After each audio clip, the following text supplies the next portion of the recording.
Actually এখানে যে বিষয়টা আছে, হ্যাঁ, এরপর আর বিষয়টা আপনারা ক্লিয়ার হবেন যদি সূরা নাজিয়াত সূরা নাম্বার ৭৯ আয়াত ২৭ থেকে ৩০ যদি পড়েন, তাহলে বিষয়টা আরও ক্লিয়ার হয়ে যাবেন।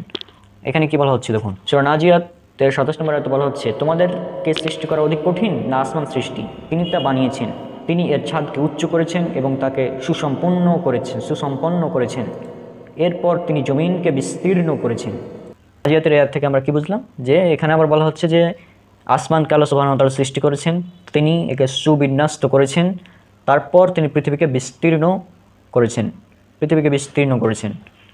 হ্যাঁ, এখন এখান থেকে যে পয়েন্টটা আমাদের লক্ষ্য করতে হবে সেটা হচ্ছে যে সূরা ফুসসিলাত এবং সূরা বাকারাতে বলা হচ্ছে আগে পৃথিবী সৃষ্টি করা হয়েছে, এবং সূরা নাজিয়াতে বলা হচ্ছে আগে আসমান সৃষ্টি করেছেন, আগে পরে উল্লেখ নেই, কিন্তু বলা হচ্ছে আসমান সৃষ্টি করেছেন, তাকে সুবিন্যস্ত করেছেন, এরপর পৃথিবীকে বিস্তীর্ণ করেছেন। এখানে যদি আমরা একটা বিষয় লক্ষ্য করি তাহলে বিষয়টা একদম বোঝা সহজ হয়ে যাবে আমাদের জন্য। সেটা হচ্ছে যে প্রথমে আল্লাহ সুবহানাহু ওয়া তাআলা পৃথিবীর যে মূল উপাদান, হ্যাঁ, পৃথিবীর যে ম্যাটেরিয়াল আছে এটাকে সৃষ্টি করেছেন, মানে পৃথিবীকে সৃষ্টি করেছেন, তবে পৃথিবীকে বিস্তীর্ণ করেননি, অর্থাৎ পৃথিবীকে অবিস্তীর্ণ অবস্থায় আল্লাহ সুবহানাহু ওয়া তাআলা প্রথমে সৃষ্টি করেছেন। এরপর তিনি আসমানের দিকে মনোনিবেশ করলেন। আল্লাহ সুবহানাহু ওয়া তাআলা প্রথমে পৃথিবীকে সৃষ্টি করেছেন, পৃথিবীর মূল উপাদান যেটা সেটাকে সৃষ্টি করেছেন, এরপর তিনি আসমানের দিকে মনোনিবেশ করলেন, যা ছিল ধূম্রপুঞ্জ বিশেষ, অর্থাৎ ধোঁয়ার মতো। আর আধুনিক বিজ্ঞান এটাকে বলে নেবুলা বা নেহারিকা, হ্যাঁ, অর্থাৎ আসমান বা ছিল নেহারিকার মতো। তারপর তিনি সেখানে অন্যান্য বিষয় অর্থাৎ আসমান সৃষ্টির কাজ সম্পন্ন করেন, অর্থাৎ আসমানকে ৭ আসমানে পরিণত করেন। তারপরে অর্থাৎ আসমানকে সৃষ্টি কমপ্লিট করার পর পৃথিবীকে বিস্তীর্ণ করেন। এখন যদি প্রশ্ন করা হয় যে কোনটি আগে সৃষ্টির সূচনা করা হয়েছে, মানে কোনটি আগে সৃষ্টি শুরু করা হয়েছে, তখন উত্তর হবে আগে সৃষ্টি শুরু করা হয়েছে পৃথিবীর সৃষ্টি স্টার্ট করা হয়েছে, পৃথিবীর মূল উপাদান স্টার্ট কমপ্লিট। তারপর আসমানের প্রতি মনোনিবেশ করলেন আল্লাহ সুবহানাহু ওয়া তাআলা, তারপর আসমানকে সৃষ্টি করলেন, তাকে ৭ আসমানে পরিণত করলেন, অর্থাৎ আসমানকে ৭টি স্তরে ভাগ করলেন, ৭টি আসমান তৈরি করলেন, তারপরে পৃথিবীকে বিস্তীর্ণ করলেন। এখানে বিষয়টা একদম স্পষ্ট যে প্রথমে পৃথিবীর সৃষ্টির কাজ শুরু করা হয়েছে, অতঃপর আসমানের প্রতি আল্লাহ সুবহানাহু ওয়া তাআলা মনোনিবেশ করলেন, দিয়ে আসমানকে সৃষ্টি কমপ্লিট করলেন, তারপর আবার পৃথিবীর কাজে হাত দিয়ে মানে পৃথিবীর কাজ কমপ্লিট করলেন, পৃথিবীর সৃষ্টির কাজ কমপ্লিট করলেন এবং পৃথিবীকে বর্তমান বাসযোগ্য হিসাবে তৈরি করলেন। এটাই এখানে বোঝানো হচ্ছে। আর আসমান এবং পৃথিবীর সৃষ্টি এই ব্যাপারে আমরা কিন্তু কেউ নিজের সচক্ষে দেখিনি, হ্যাঁ, বিজ্ঞানও কিন্তু এটা সচক্ষে দেখেনি, তারা এটা বিভিন্ন থিওরি অনুমানের ভিত্তিতে বলছে।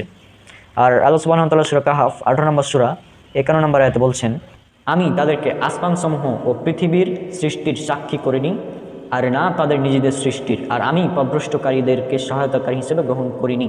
এই আয়াতে কিন্তু বলে দেওয়া হচ্ছে আসমানসমূহ পৃথিবীর সৃষ্টির ব্যাপারে তাদেরকে সাক্ষী রূপে গ্রহণ করিনি। এখানে তাফসিরে কুরতুবী যদি আমরা দেখি তাহলে সেখানে উল্লেখ করা হচ্ছে, এই আয়াতে সাক্ষী করিনি এই উপমা দ্বারা মুশরিক এবং অন্যান্য সকল মানুষকে সাধারণভাবে বোঝানো হয়েছে। এই আয়াত বিভিন্ন শ্রেণীর জ্যোতিষী, নৃবিজ্ঞান, নিরাময়কারী এবং এমন কাজে যুক্ত অন্যান্যদেরকেও প্রত্যুত্তর দেয়। জ্যোতির্বিদরা এ ব্যাপারে যারা যা বলে তা কেবলমাত্র আনুমানিক হিসাব বা তত্ত্ব এবং ব্যক্তিগত বুঝ। তারা অনেক সময় গ্রহণযোগ্য মনে করে বিভিন্ন তথ্য পরিবেশন করেন এবং পরবর্তীকালে আবিষ্কার করেন এবং সেগুলো আসলে গ্রহণযোগ্য নয়। তাহলে আশা করছি আপনারা এই বিষয়টি বুঝতে পেরেছেন যে আসমান এবং জমিন সৃষ্টির ব্যাপারে কাউকে সাক্ষী রাখা হয়নি, এটা আল্লাহ সুবহানাহু ওয়া তাআলা সৃষ্টি করেছেন। এখন এখানে আমি যে বিষয়গুলো বললাম পয়েন্টগুলো, এখানে আরও একটি পয়েন্ট উল্লেখ করা, আব্বাস রাদিয়াল্লাহু আনহু এর তাফসির আপনারা পাবেন সহিহ বুখারীর ৪৮১৬ নম্বর হাদিসের পূর্বে তাফসির অধ্যায়ে সহিহ বুখারীর, সেখানে উল্লেখ করা আছে যে ইবনে আব্বাস রাদিয়াল্লাহু আনহুকে প্রশ্ন করা হয়েছিল এই ব্যাপারে যে পৃথিবীর মানে কোরআনের এক জায়গায় বলা হচ্ছে যে আল্লাহ সুবহানাহু ওয়া তাআলা পৃথিবী আগে সৃষ্টি করেছেন, আবার অন্য জায়গায় বলা হচ্ছে আসমান আগে সৃষ্টি করা হয়েছে, এখানে তো বৈপরীত্য মনে হচ্ছে। এটা তাকে প্রশ্ন করা হয়েছিল, তিনি এর জবাব দিয়েছেন। এছাড়া যদি আপনারা এই সূরা বাকারার ২৯ নম্বর আয়াত, সূরা ফুসসিলাতের ৪১ নম্বর সূরা ৯ থেকে ১১ নম্বর আয়াত এবং সূরা নাজিয়াতের এই মানে ৩টে আয়াত ২৭ থেকে ৩০, এই আয়াতগুলো যদি আপনারা লক্ষ্য করেন, এই আয়াতগুলোকে কীভাবে ব্যালেন্স করা হয়, এক্ষেত্রে আল্লামা শানকিতি রাহিমাহুল্লাহ এর তাফসির আমরা উল্লেখ করব। এখন আমি এই তথ্যগুলো উল্লেখ করছি রেসপন্স টু অ্যান্টি ইসলাম ওয়েবসাইটের থেকে, মিনার ভাইয়ের ওয়েবসাইট যেটা, সেখান থেকে। ইবনে আব্বাস রাদিয়াল্লাহু আনহুকে সূরা ফুসসিলাতের এবং সূরা নাজিয়াতের আয়াতগুলোর সমন্বয়ের ব্যাপারে জিজ্ঞাসা করা হলে তিনি উত্তর দেন, আল্লাহ তাআলা প্রথমে বিস্তৃত না করা অবস্থায় পৃথিবীকে সৃষ্টি করেন, এরপরে তিনি আকাশ সৃষ্টি করেন এবং দুদিনে বা পর্যায়কালে একে ৭ আকাশে পরিণত করেন, এরপর তিনি পৃথিবীকে বিস্তৃত করেন এবং এতে পাহাড়, নদী এবং অন্যান্য জিনিস সৃষ্টি করেন। অতএব পৃথিবীর সৃষ্টি আকাশের আগে, কিন্তু পাহাড় পর্বত গাছ অন্যান্য বস্তুসমূহকে বিস্তৃত করা হয়েছে আকাশ সৃষ্টির পরে। এর প্রমাণ আল্লাহ তাআলার বক্তব্য, এবং পৃথিবীকে এরপরে তিনি বিস্তৃত করেছেন। সূরা নাজিয়াত সূরা নম্বর 79 আয়াত নম্বর 30। এখানে তিনি বলেননি সৃষ্টি করেছেন, বরং বলেছেন বিস্তৃত করেছেন। এরপর আল্লাহ ব্যাখ্যা করেছেন তিনি কিভাবে পৃথিবীকে বিস্তৃত করেছেন। যেমন সূরা নাজিয়াতের 31 নম্বর আয়াতে এই বিষয়টি উল্লেখ করা আছে যে তিনি এর ভিতর থেকে বের করেন পানি এবং তৃণ। ইবনে আব্বাস কর্তৃক আয়াত দুটির এই সমন্বয়ে কোনো প্রকারের অস্পষ্টতা নেই, বরং কোরআনের প্রকাশ্য অর্থ ও ইঙ্গিত থেকে এই ব্যাপারটি বোঝা যাচ্ছে।